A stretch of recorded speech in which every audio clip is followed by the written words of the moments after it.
All right, you guys, we are on the last step, step number 12, the last step of completing your community page.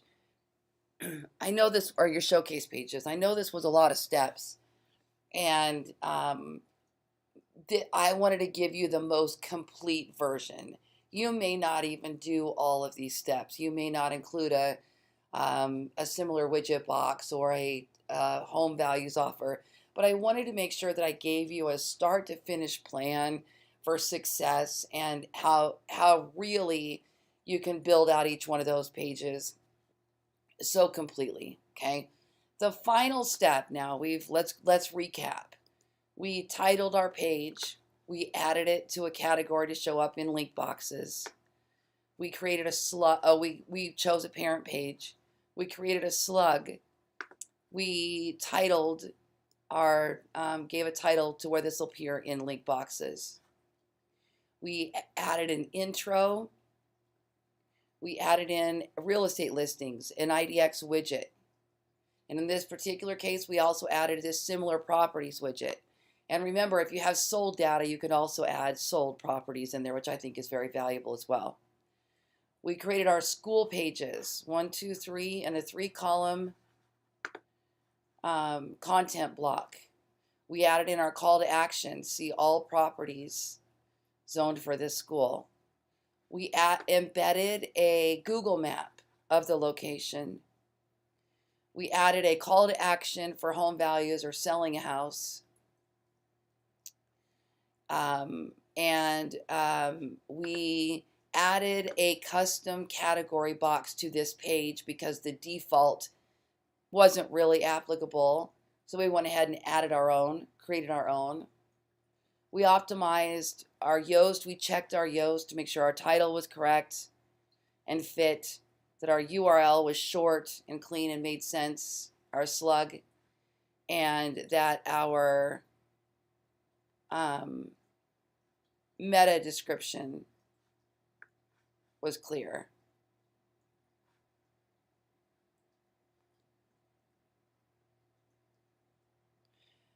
I chose not to mess with the focus keyword personally. Your schema, I didn't add that as a step because if you're using a schema plugin, it's already doing the work for you. Final step, showcase image. Now, what I went ahead and did with my developers is I had them set this so that whatever the showcase image is on the parent page will carry through to the child pages if there's not another one preset. This way we never have blank images. That was important to me.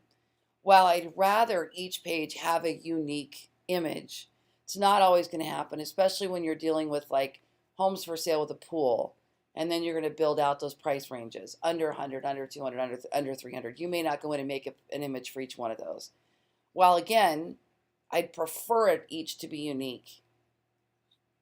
I wanted to make sure that we had a fail-safe in there and that we had that ability to carry those down and that it's applicable to all of those, okay? Now, here's how I am making my images. It's important that your image sizes are correct. Schema, like certain schema plugins will send you a warning sign, will send you a warning message and tell you when your images are not the correct size. Others don't tell you anything, so you don't even realize. And if you want your images to be picked up by Google, you want them to share correctly on social, it's important that you're loading the right size image. So I use Canva to create my images. I know they're all going to be the same size. I know they're going to be correct, and I know they're going to look good. So I'm using a combination of Shutterstock for my copyright-free images. I have a link to Shutterstock. If you go to lauriestools.com, there's a link to Shutterstock. It's not the cheapest. You can either buy a subscription, you can buy a block of photos, you can buy one photo at a time. There's other sites out there. This is the one that we've chosen for our team, for our business. And here's an example of one I created, homes with solar panels. So I've got my title, I've got my URL, I've got my image. Here's an example of one I created for my schools, homes near Silverado High School. and I have my URL. So it's this simple. This is free, by the way. I log into Canva. I go to create a design, and I'm choosing Twitter post because it's the right size for what I want. And this is the template I start with right here, this traveling in London. So this becomes that little text box that you see here. Oh, on this page here, okay? You change it around. So let's just say we're going to go ahead and do this. Let's do one for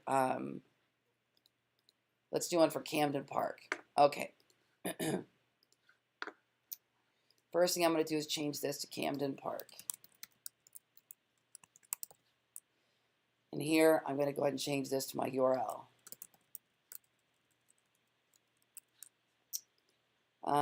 I don't want that in all caps. So what I'm going to do instead is I'm going to grab a piece of text here. I'm going to put that in. Okay. Now, you can drag things around. You can, with your text here, you can space it. If you click on spacing, you can make the letters wider, more narrow. Line height, you can move around. Okay. Now here, I can change the color of my text by clicking on it and choosing the color. And I can change the color of the box by clicking here and either adding a new color or selecting one of the defaults. Now, let's add a picture in the background. We're going to resize that box after we put the picture in. So I'm going to delete the background. Now, if I have a picture of Camden Park, I'm going to use it. If I don't, I'm going to go find a copyright-free image that makes sense. Okay? My favorites, let me show you some of my favorites. I'm going to type in living room on Shutterstock.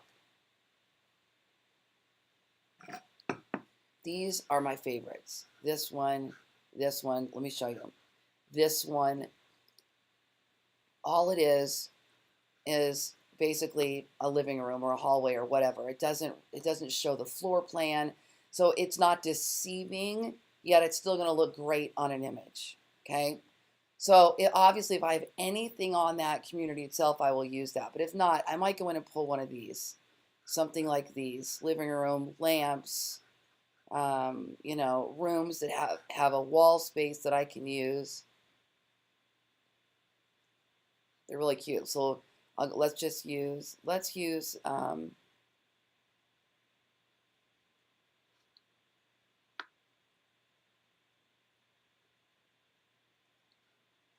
this one here, or this couch. I haven't used that one yet.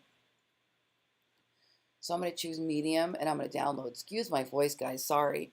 Got really hoarse over the last 24 hours, and I'm determined to finish this lesson plan today. So I'm going to click download, or this video series, depending on how you're watching it. And I'm not going to save that as anything. I'm just going to put it there. Okay, now I'm going to go over to Canva, and all I have to do is drag this image in. When I drag it in, it starts uploading. You can also go to upload your image and browse for it and pull it up that way. Then I'm going to drag it over. Whoops. If you drag it over correctly, it'll drop it into that background. All right, now this is too big. This box doesn't make any sense anymore. So what I'm going to do is I'm going to move it. I'm going to resize it. So I could go with that. I still think that's way too big. So I'm going to shrink this down. Then I'm going to change the size of the text.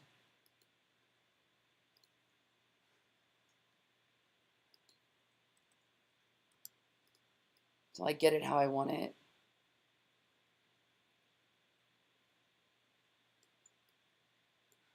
Okay, now I can leave it like that, or I can start playing with colors. So first thing I can do is fade out that back box. So over here I can go to click this little transparency and go like this. So I can do it that way and get the back the way I want it. I really like that personally. In fact, that's what I'm going to go with. Or I could go click on this little box and I could change the color. So let's say I want to try to get close to that couch color. I could go to add and start playing around with these colors. Oh, look at that. We're pretty darn close right there. You see how that works? Let's see if that's close enough. Yeah, that's really fine. That works for me. So once you have it, and if I can play with the text and go, does that look better in black or does that look better in white? Okay, I kind of like that differentiation right there. I could go get my logo now. You'll see this a lot on my work. I have a logo. Your logo needs to be a PNG. It needs to be a PNG instead of a JPEG, so that it has this layover, transparent in the background, a layover. And I drag it over and I put it on like a lamp. I like them on coffee mugs. So the logo is subtle. It's my logo. It's in there. It's subtle. And it also will help with people not stealing your images. You know, when you add your URL in there, add your logo in there, they're not as likely to to steal your images and use them on their website, which I have that stuff happen to me all the time. I just love it. I love this little subtle logo on pieces of furniture, on pillows, and you'll just see them all throughout my stuff. Okay, so then I'm going to go to download. Now I'm going to correctly title this image around the keyword, which is Camden Park.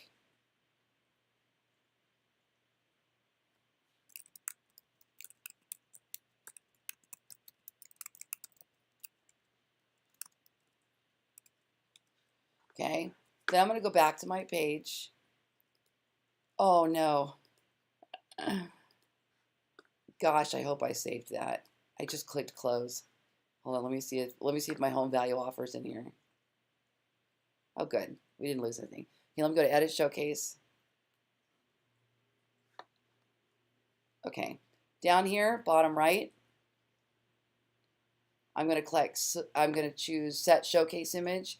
If you're, and all WordPress platforms have this ability to add a feature image.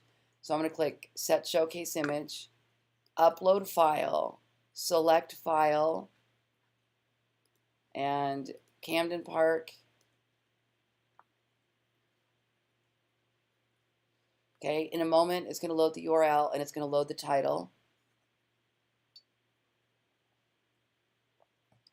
Okay, now I'm going to add alt text.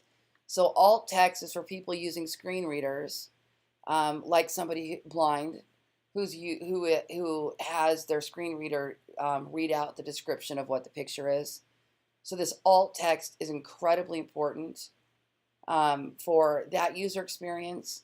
And because of that, it is part of Google's algorithms, its ranking algorithms. It uses it to index Google Images. It's also part of the text on the page. So it reads this as text on the page. So you don't want this to be spammy. You don't want to stuff in a bunch of keywords. You don't want to stuff in a paragraph. Yet you do want it to be, it's nice when it's also keyword appropriate. And here's how I do it. So I'm going to describe this image. Simple living room, teal couch with white pillows, lamp with Ballen logo, sign on the wall reads Camden Park, BallenVegas.com. So I've correctly described that image, yet it does have my keyword in it because the keyword is on the wall. And so I'm able to put that in there as well, which is very beneficial. But if I just titled that Camden Park Homes for Sale, that wouldn't be correct. It wouldn't be a good description. And so you want it to be correct and non-spammy, yet still optimized. Okay, we're going to go ahead and set Showcase Image. And now if I wanted to, I could add that image to the page if I thought that was necessary. If there's another spot that I feel that works in, you know, maybe I'm going to go down at the bottom and I'm going to add some sold data, or I'm going to put some, you know, an additional content block information about the community, and there's too much text. I could put in that image right there in the body if I wanted to. Okay, but really this was our final step and we're done. Oh gosh, I lied. There's one more step. I have to make one more video. Adding your table of contents. So I completely forgot about that. Let's go ahead and finish this video, and I'll go in and make that one final, I think it'll be 13, on adding a table of contents. That's an option. So if you're not going to add a table of contents, you are done. This is your final step. But it's worth it to go ahead to one more video on and watch the table of contents piece so you can see why you might want to use it.